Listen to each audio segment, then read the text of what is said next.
let's talk about the reasons that this podcast exists. I'm going to do something a little bit different today. I'm Justin Hitt with Ad Briefing's Copywriting Tips. I want to share with you the reason and a little bit of the history why ad briefing exists.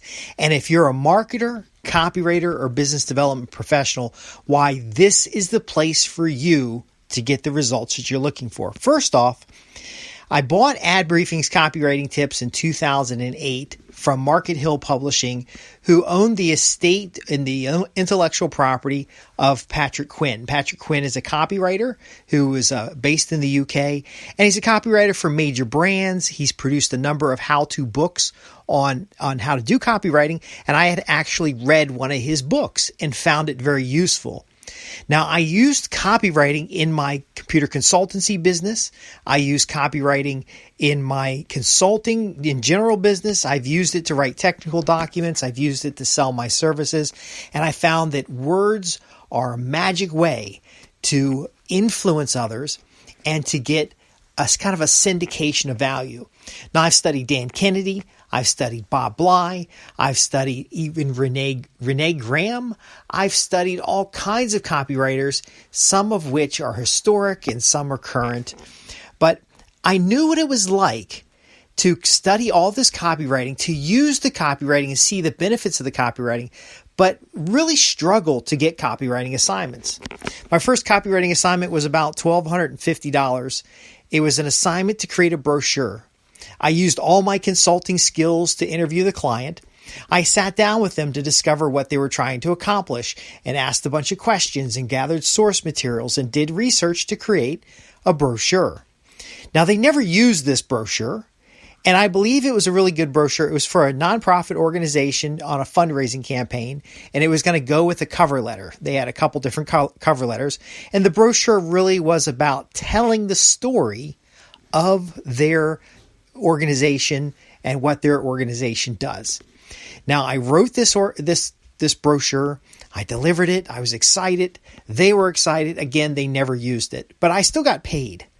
I got paid $1,250 for writing a brochure when I've created hundreds of brochures for my own business. I've created brochures for other people, and nobody ever paid me for those things. I just, the brochure was considered to have a cost to it. 30 cents a brochure, you give it to customers, you include it in a mailing. And so I wrote this group's brochure, and then I did a number of other copywriting assignments, but I struggled getting those first couple assignments. And then once I had consistent income as a business development professional, I shifted my consulting after the dot-com bust to do more business development work, because that's the one thing that worked out well outside of the dot-com world. It was doing technical sales and offering technical solutions after a brief cycle of presenting and selling. But I digress a little bit. The point I'm making here is that I know what it's like to not have consistent income, but have a skill as powerful as copywriting. I had some problems after the dot-com crash, and this was 2000 something. And before I discovered the big players like Dan Kennedy and Gary Halbert and Patrick Quinn, for example, Bob Bly, before I really discovered and used what those folks taught, I did have struggles back and forth. I had struggles getting clients. I had struggles keeping clients. I had struggles growing the business in general. And I had actually gotten to the point where I was sending out 500 letters in my computer consultancy on a monthly basis, and I had a consistent flow of clients, but there were times when the letters just stopped working. Now, in hindsight, I know this is the case. Letters will stop working. If you send a prospect newsletter, you need to send it on a regular basis. If you're going to be, having drip campaigns and sequences, you know what I'm talking about. But when I was selling copywriting services, so I had a computer consultancy, I learned how copywriting worked. I made it work. It worked really good. I started, the computer consultancy failed after the dot-com. People owed me a bunch of money and I mismanaged a lot of things. So I'm restarting, and I was doing a newsletter about copywriting. I was actually writing copywriting for people, but things got really rough, and I went back out to try to find a job. So I used copywriting to find work. But ultimately, as we move on to maybe 2005, I really hit a stride and I started finding more value in copywriting. I had about 2,000 or 3,000 newsletter subscribers where we talk about copywriting. I was picking up consistent assignments about copywriting. And then the opportunity came along to buy in 2008 the publication Ad Briefings Copywriting Tips. So I rolled everything into Ad Briefings. And I really wanted to take that outside sales experience. I wanted to take that copywriting experience, that business development work, helping companies work on campaigns, and leverage it to help existing copywriters, marketers, and business development professionals get more clients, develop better quality work, so work that is testable. Also to refine my own understanding of the technical marketing, actually understanding the database side, understanding how to measure customer lifetime value, how to measure cost per lead, other metrics and factors. Rennie Graham actually had a book from 1973, I think it is. It's called Direct Mail Workshops. It's either 73 or 80 something. It's too far away on my shelf to reach right now. But he actually showed these charts that I was just fascinated with about how to measure your marketing. Now today I've got books like Database Marketing and Strategic Database Marketing by Arthur Middleton Hughes. That's a really good book. I've got a deep understanding. Ed Bernay has a really good book on the complete direct mailing list. So I'm more on the technical side than I am writing copy for everybody. And like I mentioned in the newsletter, I do get paid very well for writing technical reports, assessments, and audit reports. But again, a lot of the copywriters I ran into, they just wanted to write a brochure for somebody. And sure, I was happy when I wrote my first brochure, but a brochure, it's $1,200. You know, I want 5 figures to do a job, and I want you to get 5 figures to do a job. I also, as I matured in the field of copywriting, marketing, and business development, I also realized that, you know, there are narrative proposals for large projects. I worked on a couple projects. The bids were $25 million. So 5-year, $25 million. These bids are binders, and they actually had narrative descriptions of the deliverables. They had history and background, reason why. There were white papers and technical papers that were used to even get in the door when it came to presentations about aspects that would add on to the project or demonstration of project. I learned about technical writing. And so the typical copywriter today who's struggling, who's not making 6 figures net, who is frustrated, very often that's because all they do is basic copywriting. They don't help with full marketing campaigns. They don't help with the more complex proposals. They aren't going for clients that have like $1 million jobs or $20 million jobs. They're going for the mom and pop onesie twosies. They're not writing for newsletter publishers. Newsletter publishers create content every month. In fact, the original Ad Briefings Copywriting Tips came from Patrick Quinn. So I got a couple years worth of that. And so I got that out and started syndicating it. And then I hired a copywriter to write 12 more issues. And I didn't have to pay a whole lot for this, but it was somebody who we'd connected through the platform. And ultimately, it worked out very well for both of us. There have been challenges that I've solved in my copywriting life, in my words that sell life, that I want to help you solve. I want to help answer those questions, but I want to help you do it in a way that builds a business, not just another assignment. See, if the business of copywriting is just as important as your ability to write, but may even be more important. And as Dan Kennedy says, you're a marketer of your copywriting services, not an actual copywriter in the sense, because you can hire copywriters today. You can write a really good sales letter and then recycle that letter into lead generation pieces. We talk a little bit about the efficiency of writing. How do you produce more complete copywriting pieces and assignments from clients in a timely fashion, in a way that gives you a library of materials that you can draw from in the future? I think I've done a number of podcasts and programs and tutorials with clients about how to do research. That research, Gary Halbert says the research is the most important thing. Bob Bly says the research is the most important thing. Because once you understand the truths about a marketplace, You can very often find hooks and exciting new connections that not only make it easy to write new copy, but it also helps you connect with real buyers in a marketplace. I learned a bit of marketing metrics, and I learned how you can topic test.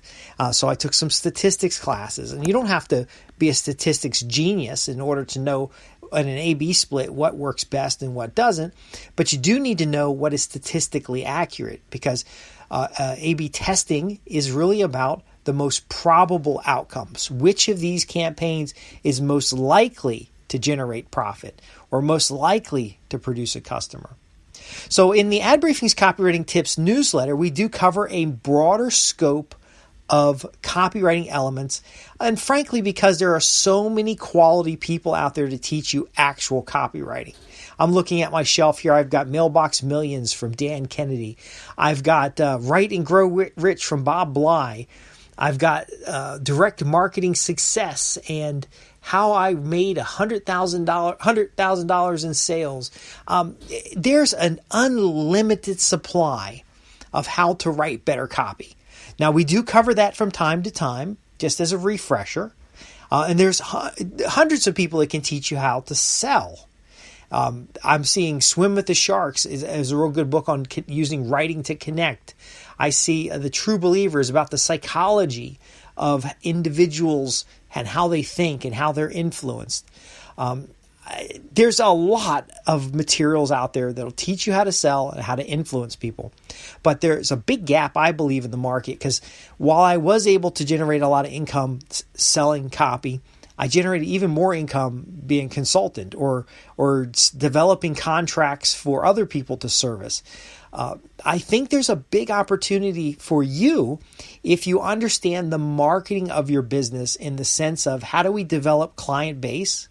So your core customers, your cash flow or milk cow customers, how do we develop consistent and reoccurring income in the agency or business model that you're using? How do we position you as an expert in the marketplace so you have maximum influence so that you can bring clients on board and then kind of bring the clients up level after level? That's something I learned as a consultant. Now, some consultants will camp out at their customer site, but other consultants provide complete packages rather than one-off solutions. And finally, the business of copywriting. How do you profitably run an operation that you have multiple editors, you have reviewers, you have an editorial calendar? How do you make that happen so that your copywriting business isn't just some freelance deal? You may never have more than 3 or 4 people in an office somewhere, but I get the feeling working with a lot of clients and working with a lot of subscribers that the copywriter, the marketer, or the business development professional that has an administrative assistant and has a bookkeeper and really has a couple people in the office that take care, or in a office somewhere, that take care of the administrative work and really lets them focus on the client interaction and lets them focus on the creative elements. I really feel that they are happy copywriters. I know there's the big dream that you could be a freelance copywriter sitting on a beach somewhere, and there are places pumping those types of people out. There's nothing wrong with that, by the way. That's a good lifestyle. But the day you hire a virtual assistant to handle your calendar, to handle your scheduling, to handle the administrative and even some research work, is the day that you get more freedom. I know you feel free being a freelancer and traveling around the world or even just staying at your own home and just focusing on the writing. But that freedom really comes when you have a sustainable business where if you got sick or you did really need to take a break, God forbid you get COVID or something, that you could have the income continue. And it could be residual income from a newsletter that you've pre-written. It could come from information products. It could come from lead funnels that actually have revenue being produced while you focus on a couple key private clients. There's a number of models that work, and I like to bring those to you. So I've tried some of these models. I've benefited from some of these models. I've moved in and out of these models as businesses have changed or the economy has changed. But I've also worked with clients who have used these models in various ways. Now, for some of you, you want a big agency, you want 4 or 5 copywriters working for you, you want your own graphics person, that's fine. I've worked with a couple agencies agencies that have done that. It's worked out well. I've also worked with some individuals that are simply, they are the creative person, and periodically you bring in a copywriter or a couple people, freelancers that they hire. But primarily it's the main principal, and it's a secretary or an administrative assistant. That works out well for people as well. But ad briefings, again, ad briefings copywriting tips is about you developing not only the business that you desire, but a system around that copywriting business, around that deliverables, creating the deliverables, managing the projects, getting all that work taken care of, whether you do it yourself, or you have an office manager that takes care of it, or you have an administrative assistant that takes care of it. I want to put you in control. I want to put you in control to have income on demand, to have residual and passive income, to be in a position where you're getting regular copywriting clients coming in, regular marketing clients, not just people that want you to write a press release here and there, or to write a sales letter or a brochure. I want you to have people who engage you as an expert you are, as the expert you are, and they want to engage you, and they want you to help them really grow their business. Now, helping your clients grow their business opens the door to equity opportunities. It opens the door to new positions. In some cases, I've taken employment. I've worked as an employee because I have other specialty skills in risk management that actually let me do 50% of the time the risk management skills and 50% of the time the writing skills. And I feel that's a good balance for me. And for you, it could be something different. It could be your own business. It could be working for someone else. It could be an information marketing business. It could be a business where you're a consultant specialist that actually has the writing on the back end. There's all kinds of models. I also, the last point I want to make before we go is that I also want to be an open source to answer questions. I've had a number of mentors. Now, I've invested in mastermind programs. I've invested in other people's newsletters. I've invested in education. And I found that having people I can ask questions of has made a huge difference in my ability to leap forward with progress. So you might have questions about running a copywriting business. You might have questions or want a copy critique on a piece of work. You might have questions about an approach or how to structure part of your office. Well, I want to have an open door for you. If you go contact my office at www.adbriefings.co.uk, and if you send me a letter or you send me a fax that outline your question, what's the big challenge you're facing? How difficult has it been to find a solution? What would life be like if you had a solution? What would your ideal outcome look like? And if you'll send that over to me, I'll cover it in a podcast. I'll send you some materials back that might address it.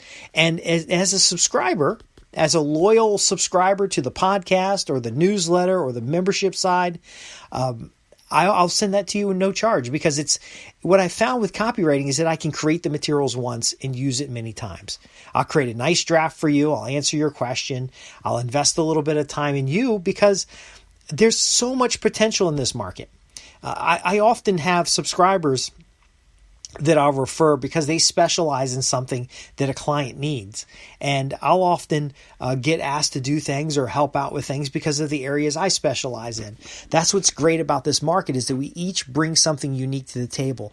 Now, I'd like to take my clients and my subscribers to the next level. That's you, by helping you develop an agency or develop a consultancy or develop some kind of real business that if something should happen and you're not able to come into work, you still got that passive income. You've still got opportunity coming in. You've still got choices in the marketplace so that you can charge more, so that you can bring on staff if you want to.